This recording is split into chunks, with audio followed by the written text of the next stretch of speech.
los aranceles aplicados por Donald Trump. ¿A quién beneficia? Hay voces a favor y en contra. ¿Cómo se siente?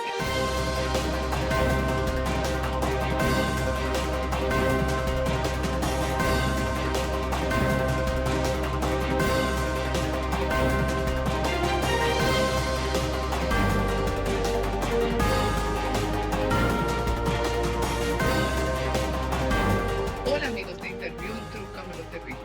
Hoy nos acompaña el experto en finanzas e impuestos Israel Abreu. Él viene para hablar sobre los impuestos en todo el mundo, los aranceles aplicados por Donald Trump. ¿A quién beneficia? Hay voces a favor y en contra. ¿Cómo se siente? Muchas gracias por el privilegio de dirigirme a tu público. Definitivamente un privilegio. Me siento muy bien, me siento cómodo. El café está muy bueno. Gracias. Esta es su casa, Israel, que sea la primera de muchas. Así será, cuenta conmigo.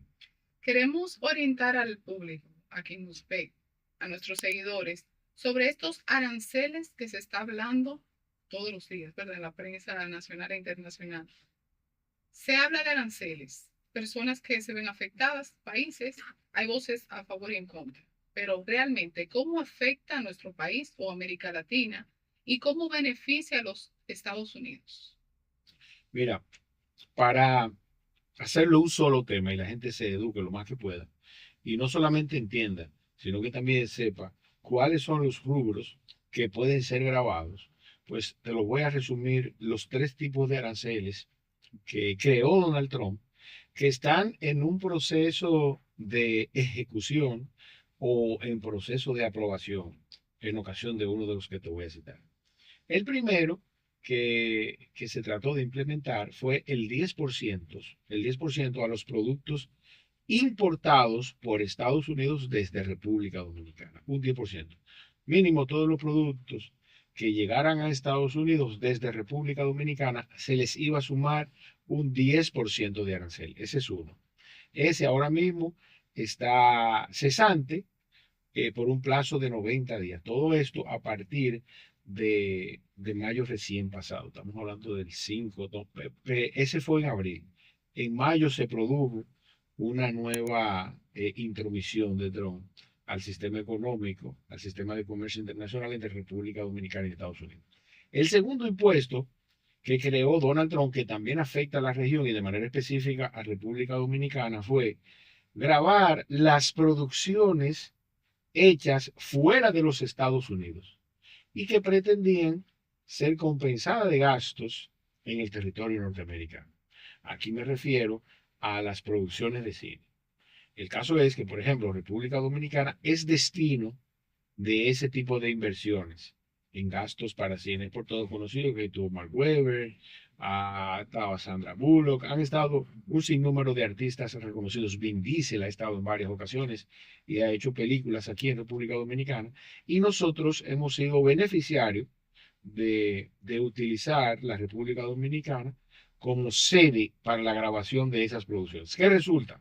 Entonces Donald Trump emite una resolución donde dice: todo aquel productor de cine norteamericano que quiera proyectar sus películas aquí, ¿verdad?, va a tener que pagar el 100% del costo de la producción fuera de mi territorio.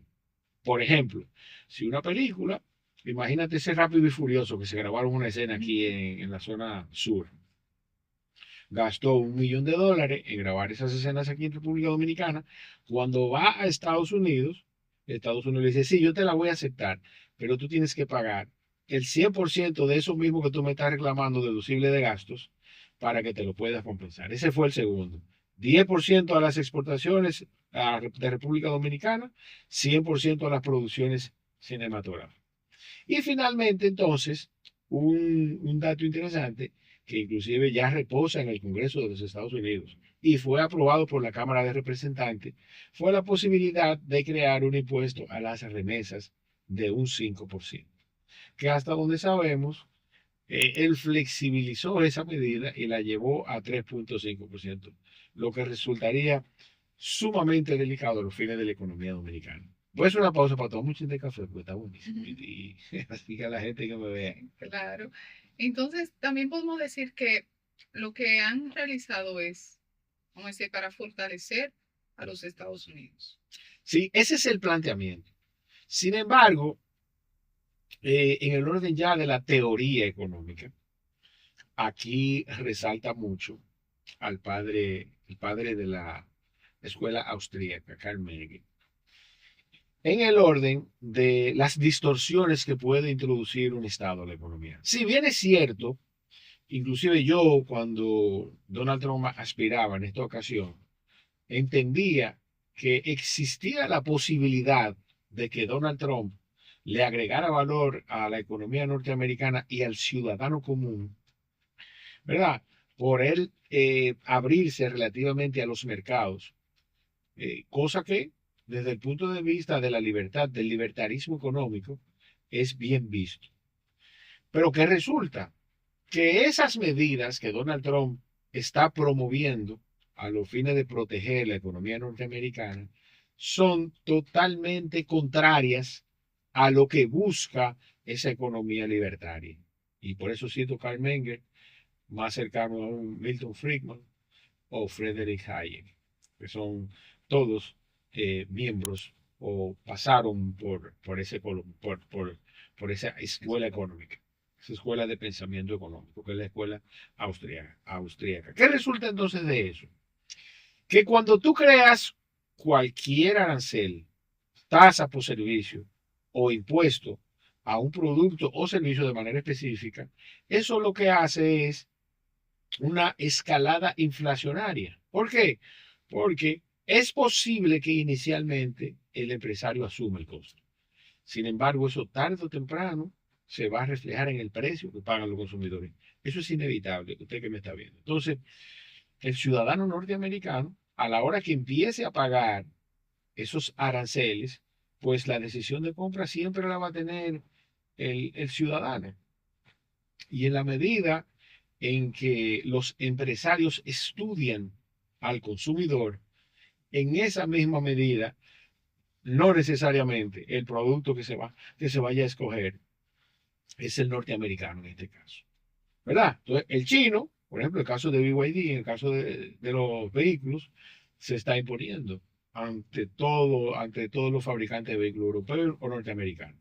Entonces, por alguna razón, si tú le pones arancel a ese vehículo, que además era más económico que el americano y que el europeo, bueno, pues en esa medida le vas a crear una distorsión a ese ciudadano en su capacidad de consumo. Ahora, ¿qué era lo que nosotros esperábamos? Yo esperaba de Donald Trump, que ha resultado una ficha indescriptible.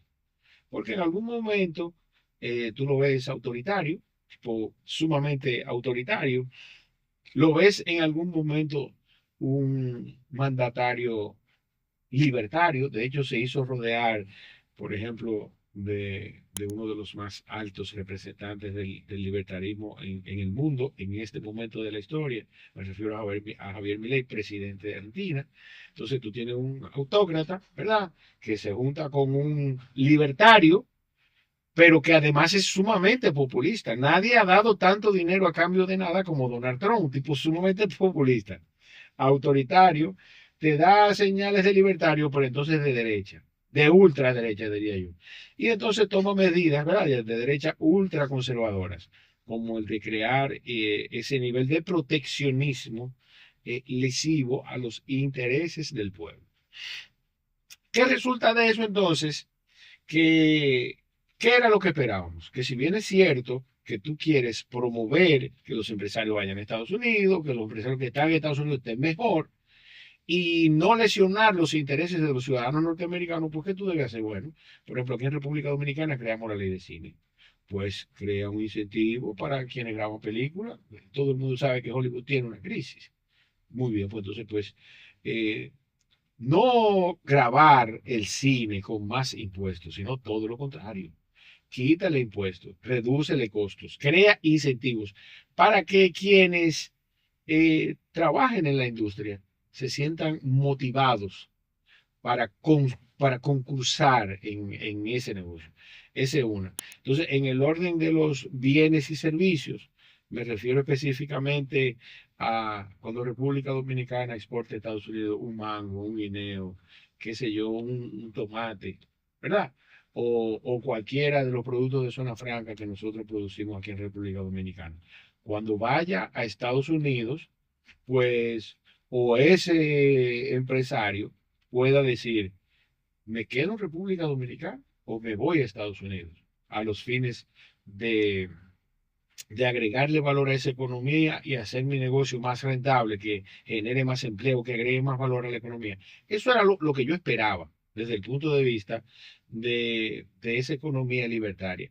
Quizá menos regulaciones y menos impuestos, que fue lo que en algún punto nosotros entendíamos que iba a ser. No todo lo contrario, medidas restrictivas a los negocios, ruptura de acuerdos internacionales. De hecho, la Organización Mundial del Comercio ya se pronunció al respecto de estos aranceles e impuestos que quiere Donald Trump establecer. Y el otro, que es sumamente lesivo a la economía dominicana de manera específica, es el tema de las remesas, de gravar la remesa con un 5%. Para que tú tengas una idea, que puede sonar poco, pero República Dominicana recibió alrededor de 11.000 millones de dólares en el año 2024. Si tú multiplicas eso por un 5%, son alrededor de 550 millones de dólares. Si tú le quitas eso a nuestra economía, es un dinero sumamente importante. Estamos hablando que eso es alrededor de casi un punto del PIB, para que tú entiendas. Entonces, el tema con la remesa es que ese dominicano que está en el exterior ya tiene una presión. ¿Por qué? Porque la moneda norteamericana en Estados Unidos ya está viviendo un proceso inflacionario. Entonces, eso es lo primero. El ciudadano dominicano o el dominicano nacionalizado norteamericano que vive allá y que envía su remesa, lo que hacía con $2.000 al mes, ahora necesita 4.000 para hacerlo. Si nos situamos en el 2019, prepandemia. Entonces ahora necesita 4.000, pero no necesariamente está ganando esos 4.000, porque en ninguna parte del mundo los salarios se ajustan al nivel de inflación, y sobre todo después del 2019 específicamente. Entonces, República Dominicana, a los efectos de esta ley, va a recibir eso directamente proporcional. ¿Qué va a pasar? Que el que envíe esos $100 todos los meses, si su situación financiera no cambia, si Estados Unidos no obtiene los resultados que Donald Trump espera obtener de esas medidas, pues lamentablemente ese dominicano que se sacrifica todos los meses, a quien tenemos que darle las gracias, pues va a tener que mandar esos mismos $100, pero le van a restar el 5% y aquí van a terminar llegando solamente 95. Ese es el efecto de manera directa. Y el dominicano entonces que está allá está viviendo una situación sumamente difícil.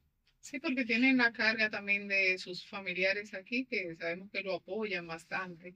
A eso también se le suma lo que es el alza del dólar, que muchos dicen, bueno, el dólar está hoy a 58, pero mañana está a 59. ¿Qué es lo que está pasando realmente hablando sobre ese tema? El dólar, un tema sumamente interesante. Mira, hay un sinnúmero de variables que circundan alrededor del dólar, que no necesariamente el común de la gente los entiende.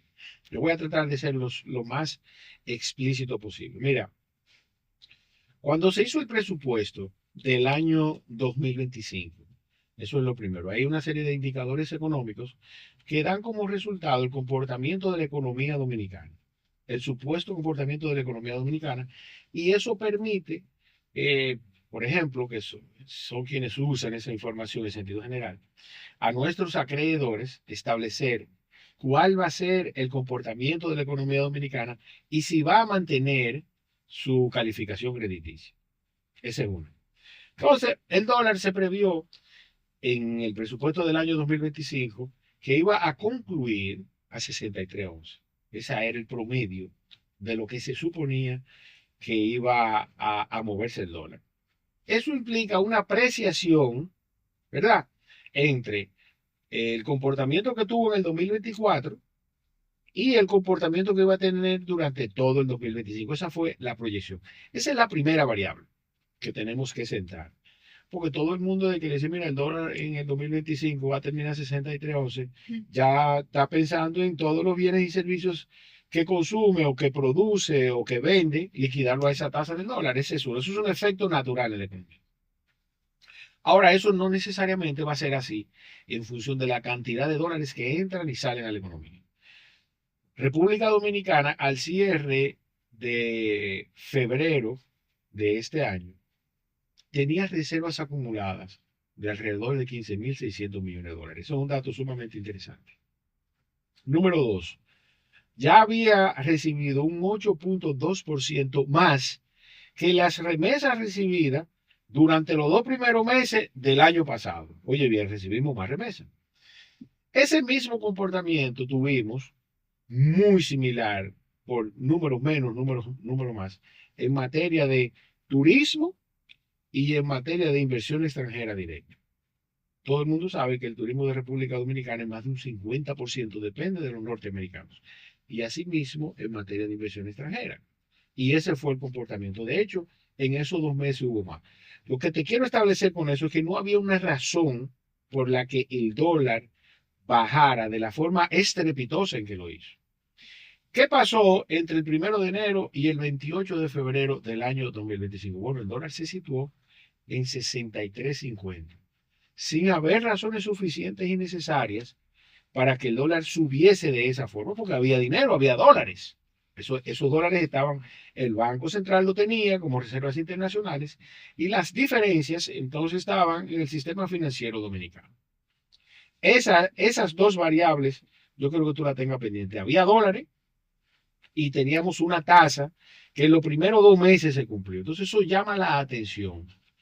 Primero de la población, que es la que está consumiendo y demandando dólares, número uno. Y segundo, entonces, en función de ese comportamiento social de la gente revolteada en buen dominicano, pues el gobierno dice, bueno, hay que... Entonces yo me imagino que Luis dijo, don Héctor Valdés, ¿cómo está usted? Mire, ayúdeme con el dólar, que la cosa está complicada. Bueno, entonces, en eso nos pasamos todo el mes de marzo, discutiendo el tema del dólar. Yo fui a varios medios a explicarlo, que no había una razón, que porque el gobierno no actúa. Y el resultado de toda esa presión social al respecto del comportamiento del dólar fue que la Junta Monetaria, para que la gente sepa, la Junta Monetaria es el organismo jerárquicamente superior al gobernador del Banco Central. Y son un grupo de hombres y mujeres que representan los diferentes sectores de la economía nacional, se juntan en esa mesa a decidir cuál va a ser el comportamiento de la política monetaria de la República Dominicana. ¿Qué implica la política monetaria?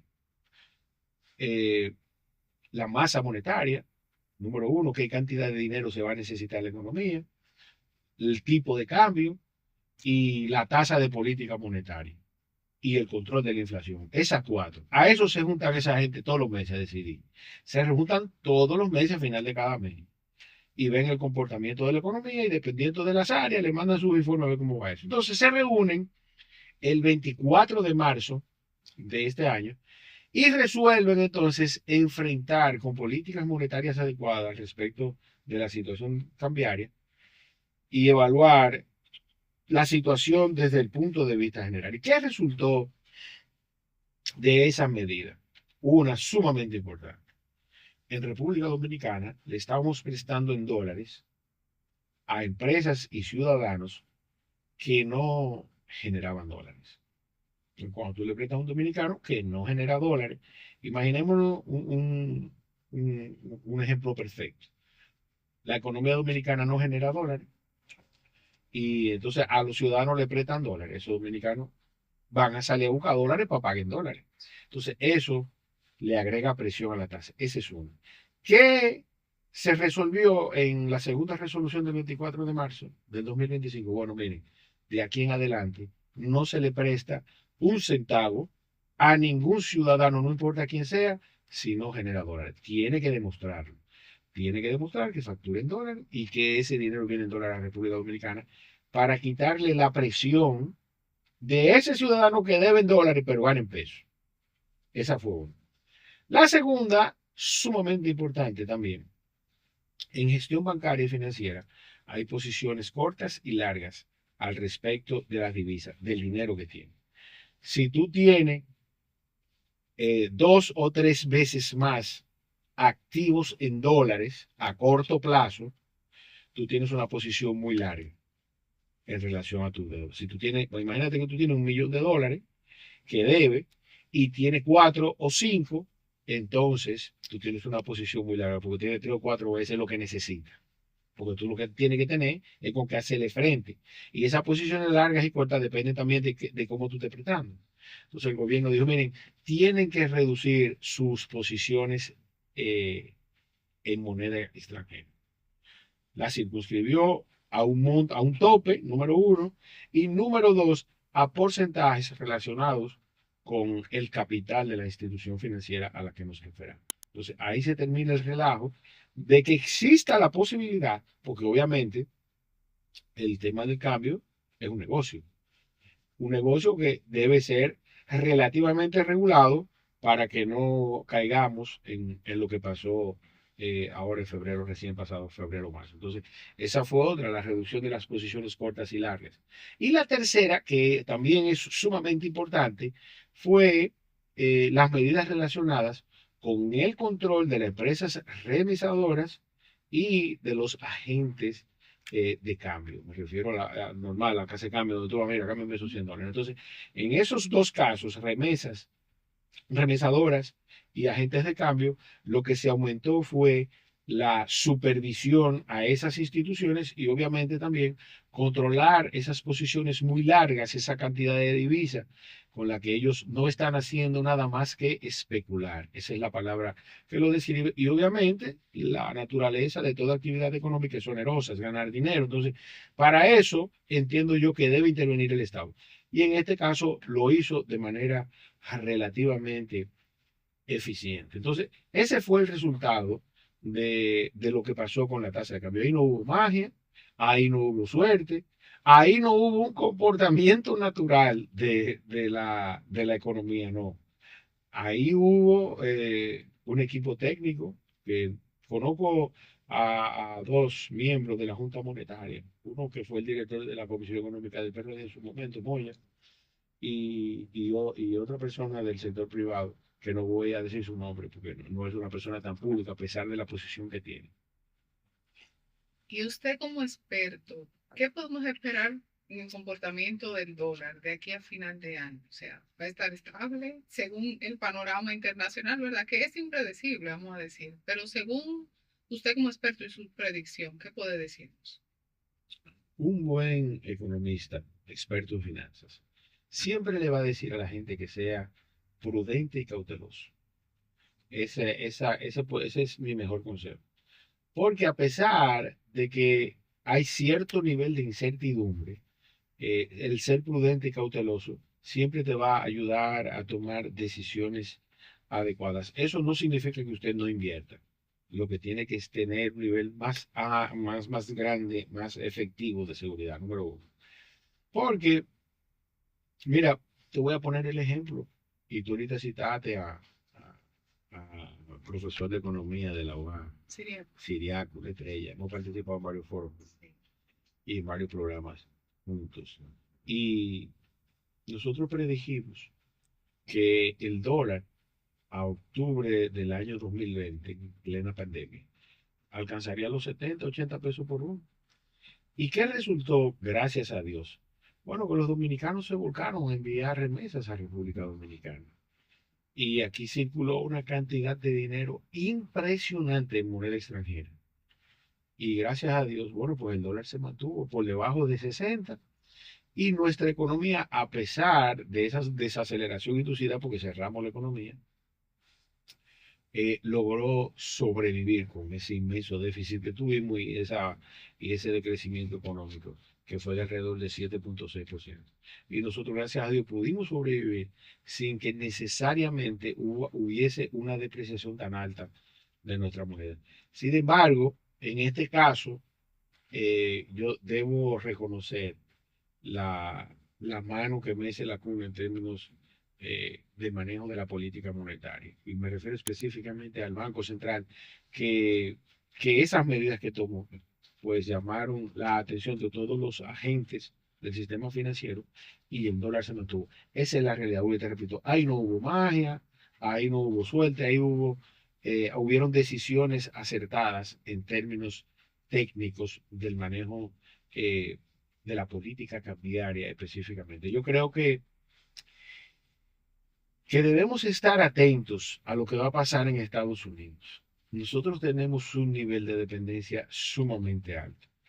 Y oye bien, para que tú sepas, si nosotros analizamos en todos los órdenes las decisiones de Donald Trump y ahora siendo abogado del maligno, ¿verdad? Haciendo el papel del abogado del maligno. Mira, quizás a nosotros ese tipo de postura de Donald Trump, salvando la distancia del tema de la remesa, que es vital, quizás no conviene. Porque tú te imaginas que Donald Trump haya creado el clima, el ambiente necesario para que toda la zona franca que hay aquí se fueran de aquí. Porque yo te voy a decir una cosa, China está bien, perfecto. China todavía, la gente está muy equivocada sobre China en relación al nivel de vida del chino de manera específica. Si bien es cierto que China es una potencia, no menos cierto es que sigue siendo un país subdesarrollado Sí, para el que nos está viendo. Entonces, ¿qué resulta de eso? Que los chinos siguen teniendo una mano de obra barata y además tienen un nivel de vida bajo. muy bueno. Entonces, la importancia de China para la economía está en que no hay producto tangible en el mundo y en alguna medida hasta intangible los servicios que consumimos que no tenga un componente chino de por medio. Me hago entender. Entonces, al final, un producto que va a ir a Norteamérica y que se produce por los mismos norteamericanos, ¿verdad? Se produce con capital norteamericano. Fácilmente, en el peor de los escenarios, para los chinos, tiene un 30% de fabricación china. En el mejor de los casos, el producto se fabrica en un 100% en China. Entonces, al final, los chinos siempre van a salir relativamente beneficiados.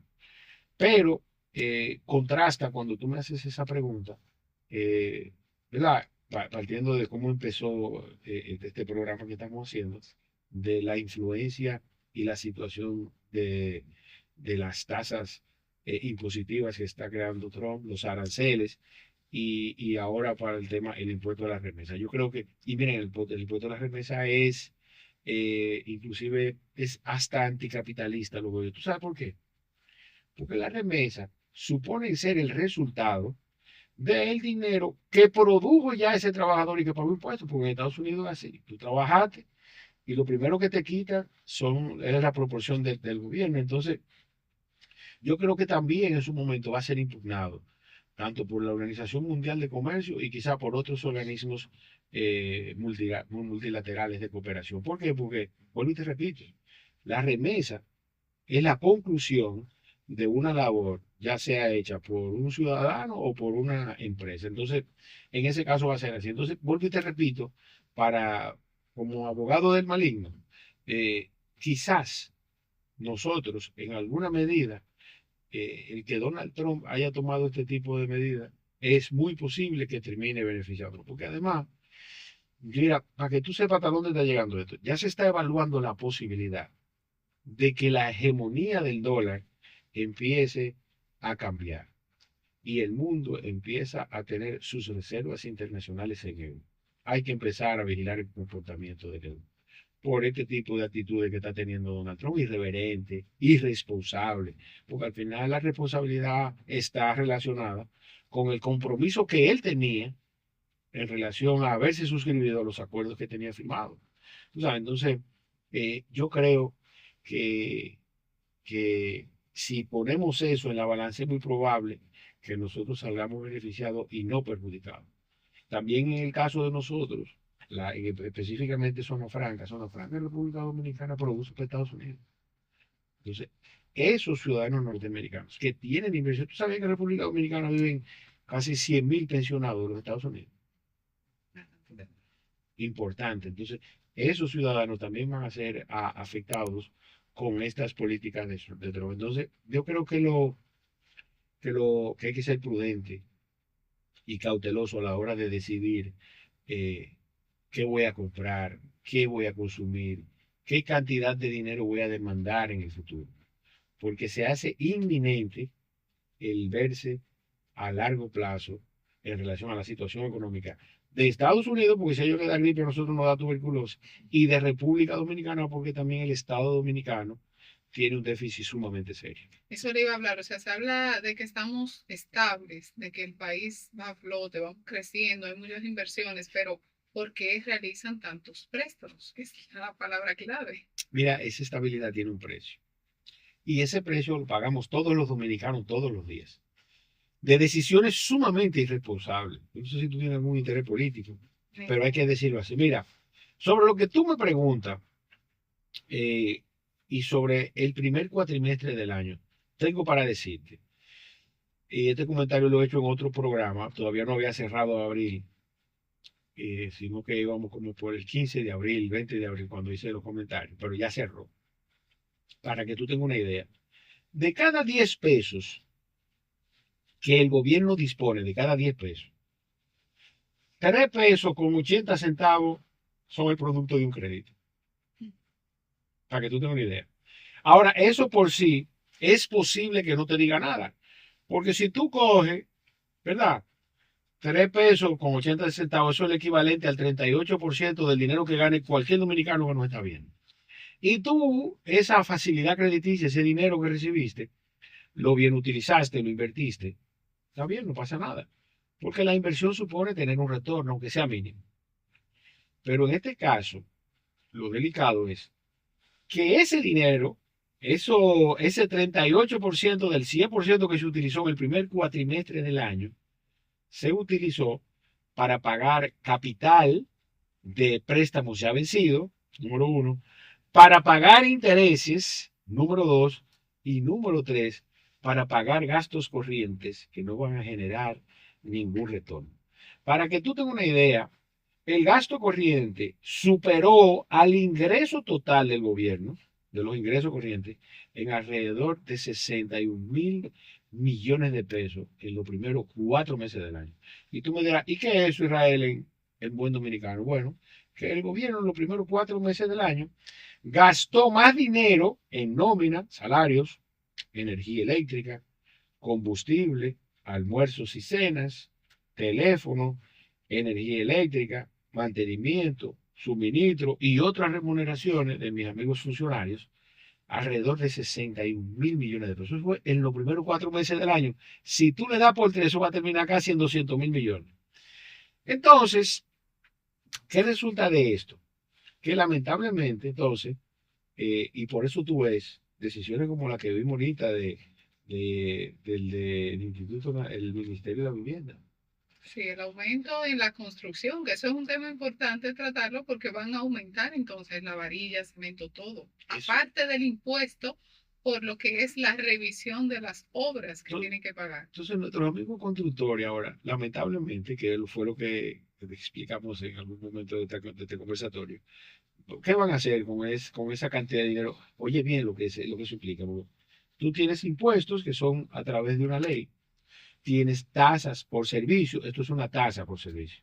Pero no es más que un impuesto supersticio, un impuesto indirecto, que al final va a terminar aumentando el costo de la vivienda.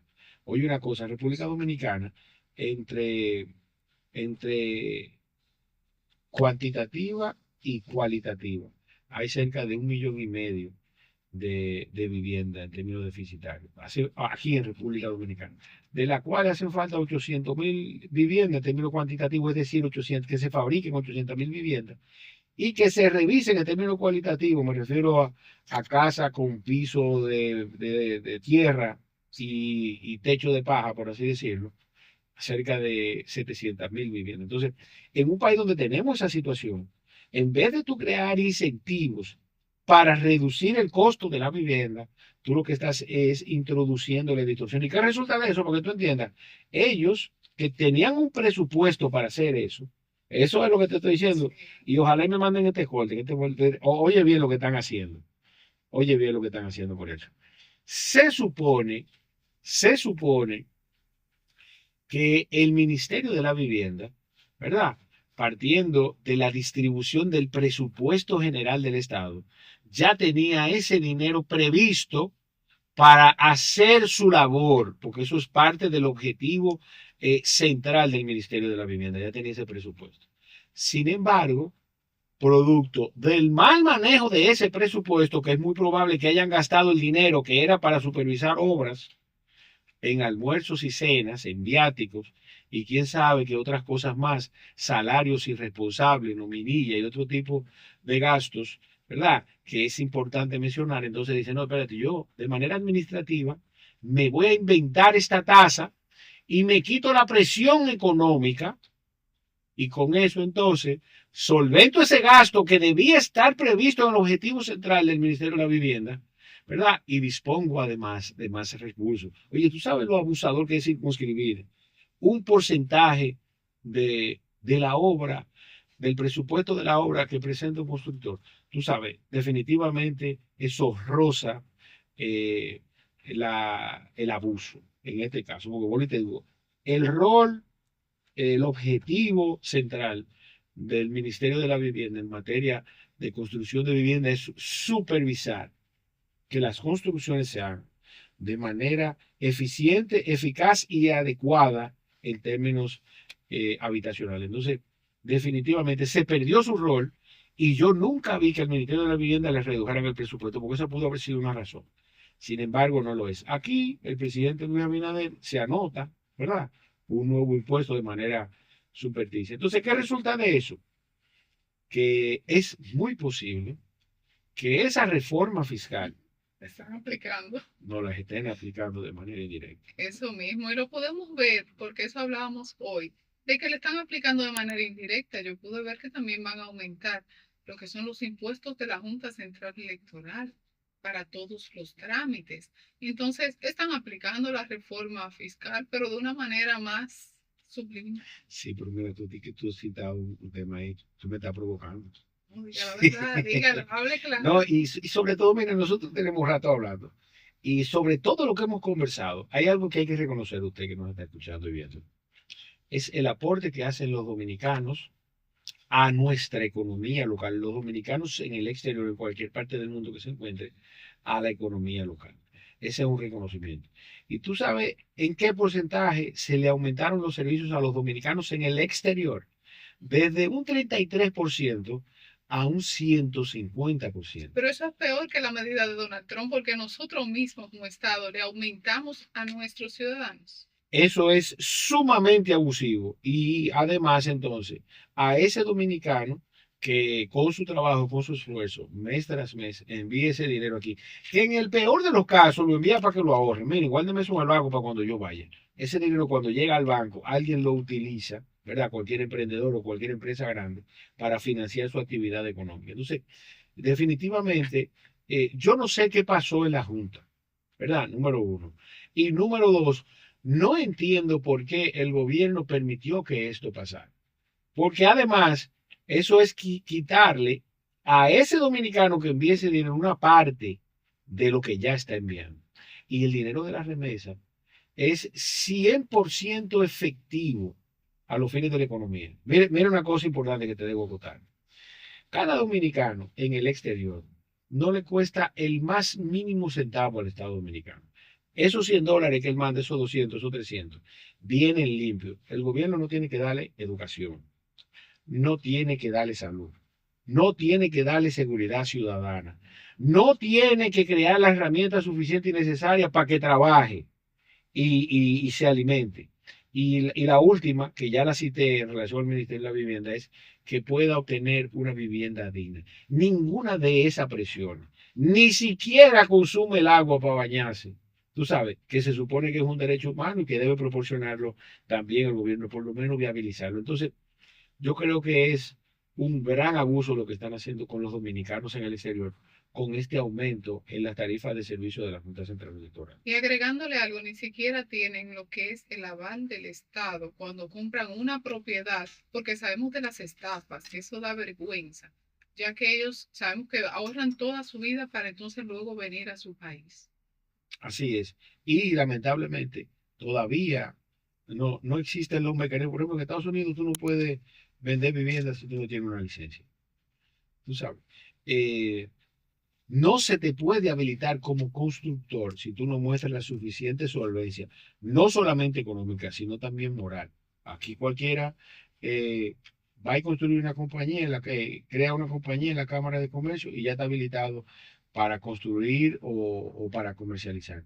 En Estados Unidos no es así. Tú tienes que, en alguna medida, cumplir con algunos requisitos e inclusive hacer provisiones económicas, como la adquisición de un seguro para esos fines en ocasión de algún daño civil o una reclamación. Aquí hay un amigo que dice en los medios que esto es un cunuco alumbrado. Yo creo que los muchachos de Somos Pueblo que dicen que es un cunuco alumbrado, a quienes le envío saludos. Pero definitivamente lo que hicieron con los dominicanos en el exterior versus la importancia que tiene, eh, yo creo que todavía estamos a tiempo de rectificarlo. Es preferible. Yo prefiero seguir pagando más impuestos como lo estoy pagando, ¿verdad? Obviamente que el gobierno revise en qué está gastando, porque no podemos seguir cogiendo dinero prestado en esa bola de nieve, eh, y seguir endeudándonos y además que siempre estemos en la incertidumbre de que mañana no pueden aumentar un impuesto o crear un impuesto nuevo. Ya eso ha pasado en otros rubros, como acaba de pasar en el Ministerio de la Vivienda, que están por poner un impuesto, que otra cosa también. Ahí no se sentaron a ponerse de acuerdo con nada. Porque lo que se supone de eso es que ellos se hayan reunido con los sectores de la construcción. Pero vi declaraciones de Acoprovi y dije, pero no, esto nos agarró de sorpresa. No, a nosotros no se nos consultó. Entonces, mínimamente debían hacer eso para que lo que sea que resulte de esa reunión ya haya sido consensuado y no entremos en esta política de lo que real y efectivamente conviene.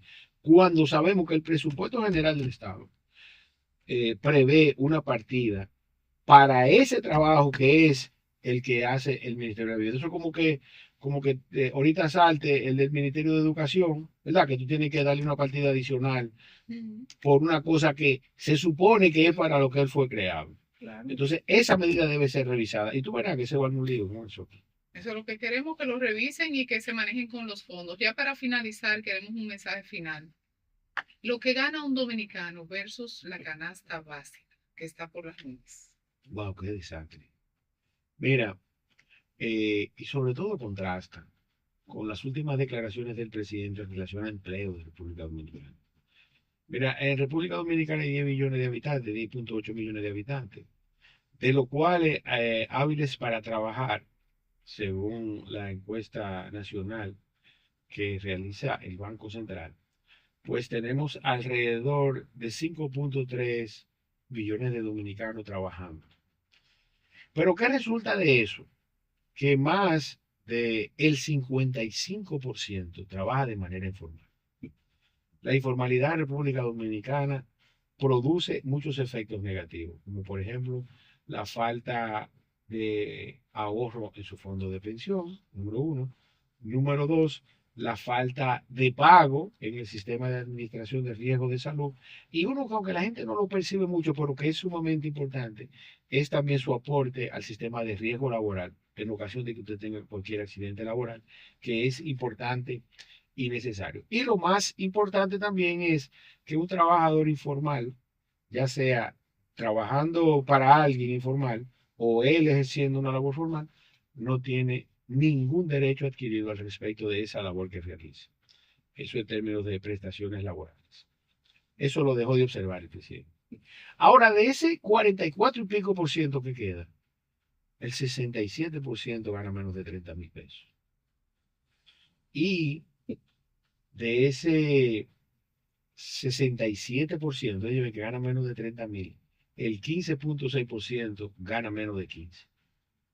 Se le va a pasar. Y finalmente el mismo presidente estableció que la canasta básica familiar en República Dominicana cuesta 46,765 pesos. Entonces, si hay algo que debemos revisar es esa distribución de lo que hacen alarde todos los presidentes todos los años, que es ese crecimiento económico. Hay que ver cómo, ese es el gran reto que tenemos, cómo hacer una mejor distribución de ese crecimiento económico, porque estamos creciendo. Eso es un análisis cuantitativo, ahí no hay nada cualitativo, o sea, no hay nada subjetivo. Eso es dinero, eso es recursos que se pueden medir a través del consumo o del ingreso. El hecho es que alguien se está quedando con ese dinero y no es el pueblo dominicano en sentido general. Entonces, al presidente a veces le escriben discursos que contrastan con la realidad que vive la inmensa mayoría del pueblo dominicano. Ser prudente y cauteloso en Villamar. Excelente, Israel, por sus sabias orientaciones. Le esperamos pronto, de verdad. Sigan sus redes sociales Y esta es su casa. @Israel Abreu, un privilegio. Gracias a todos ustedes. Dale me gusta a este video y compartan esta información con sus familiares y amigos. Gracias.